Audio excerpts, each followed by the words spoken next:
আমাদের আরেকটা দল আছে বাংলাদেশে, জামাতে ইসলাম। ওরা কিন্তু আপনাদের চেয়ে স্মার্ট হয়ে গেছে। এখনকার এই যুদ্ধ আপনার সমাবেশের যুদ্ধ নয়। এখন যে যুদ্ধটা আপনাকে করতে হবে, এখনকার যুদ্ধ সেই যুদ্ধ আপনি স্লোগান দেওয়ার যুদ্ধ নয়। এখনকার যুদ্ধ হচ্ছে আপনার ওই যে মোবাইল সেট আছে, এই মোবাইল সেটে সাইবার ওয়ার, আপনাকে সাইবার ওয়ার করতে হবে। আর ফেসবুক কিন্তু হচ্ছে ব্যক্তি কেন্দ্রিক, অল্প লোকের কাছে যায়, কিন্তু আপনার অন্যান্য যে ডিভাইসগুলো আছে সেই ডিভাইসগুলোতে আপনি বেশি মানুষের কাছে পৌঁছাতে পারবেন। এই ধরনের ডিভাইসগুলো ইউজ করবেন। আমি এই জন্য সাজেস্ট করবো, আপনার এখানে অ্যাডভান্স মানুষ অনেকেই আছেন, যে যুক্তরাজ্য বিএনপি একটা আইসিটি সেল, মানে আপনার যে ইনফরমেশন সেল তৈরি করবে, এবং তারা একটা সোশ্যাল মিডিয়া সেল তৈরি করবে। আপনাদের বাংলাদেশি নতুন উচ্চ শিক্ষিত, আইসিটি অত্যন্ত উচ্চ শিক্ষিত, আপনার ইনফরমেশন টেকনোলজিতে যারা অনেক পারঙ্গম, এরকম বহু ছেলে আছে, এবং তারা কাজ করতে চায়, তারা বিএনপিকে সাহায্য করতে চায়, বাংলাদেশকে সাহায্য করতে চায়। তাদের সঙ্গে আপনাদেরকে যোগ স্থাপন করতে হবে। শুধু হই হই করলাম, স্লোগান দিলাম, এতে কিন্তু আপনি এই যুদ্ধ জয় করতে পারবেন না। আপনি খেয়াল করে দেখবেন যে এই যে আপনার 5 তারিখের পরে ভারত মুহূর্তের মধ্যে সমস্ত পৃথিবীকে জানিয়ে দিল যে বাংলাদেশে বিএনপি সংখ্যালঘুদের উপরে নির্যাতন করছে। ঠিক না? করেছে কিনা? সেম তো বটেই। আপনারা কি ব্যবস্থা নিয়েছেন? আপনাদেরকে, আপনার যেটা দরকার ছিল, এটাকে আপনার সাথে সাথে কাউন্টার করা। True picture. 1। 2 নম্বর, ব্রিটিশ গভর্নমেন্টকে বলা, আপনাদের ব্রিটিশ গভর্নমেন্টের 4 জন এমপি পার্লামেন্টে দাঁড়িয়ে বিএনপির বিরুদ্ধে কথা বলেছে, বাংলাদেশের বিরুদ্ধে কথা বলেছে, বলেছে না? তার মানে আমরা ওই জায়গায় ফেল করছি, আমরা সঠিক চিত্রটা নাকি দিতে পারিনি। আমি কি ভুল বলছি? তাহলে এই জায়গাটা আপনাদেরকে সজাগ, এই জায়গাটা আপনাদেরকে সতর্ক হতে হবে। আমরা এই যুদ্ধে তখনই জয়ী হতে পারবো না যদি এই যুদ্ধটাকে আমরা ওদেরকে পরাজিত করতে না। সেই জন্য আমি অনুরোধ করব যে আপনারা এই দিকটা খেয়াল রাখেন, যারা এগুলোর সঙ্গে সংযুক্ত আছেন তাদেরকে নিয়ে আসেন, নিয়ে এসে তাদেরকে দিয়ে আলাদা সেল করেন। পয়সা নেবেন আপনাদের কাছে, ওরা আপনাদেরকে বলে দেবে যে আপনি এইভাবে এইভাবে করেন, এই জিনিসগুলো দেন, তারা করে দেবে। You have to take lessons and training from them.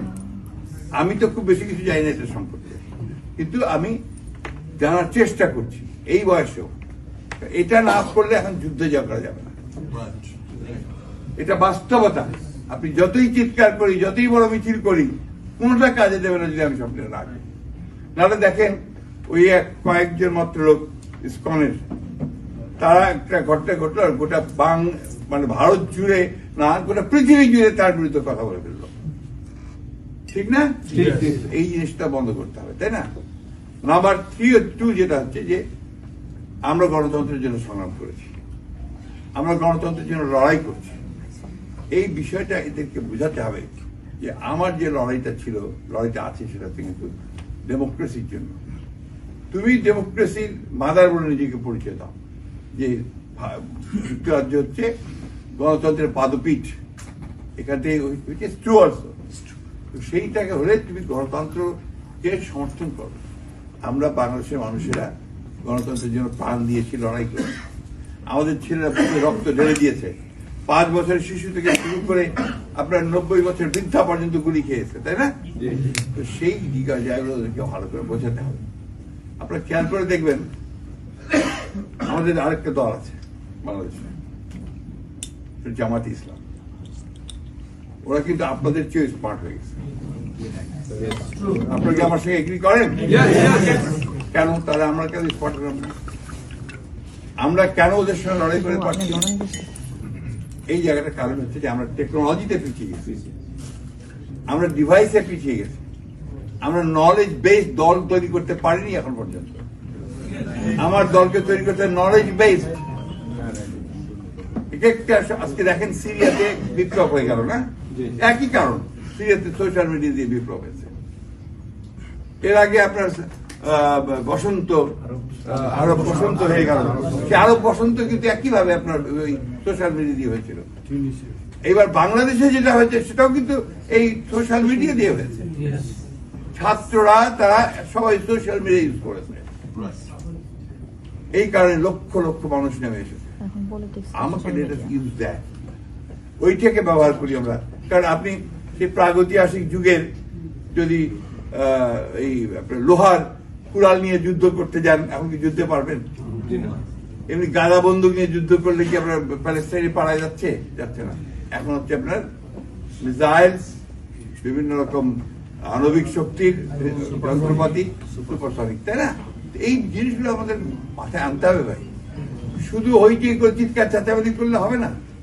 will not win the war, but this time we have to win the war. Yes. Otherwise we don't exist. Yes.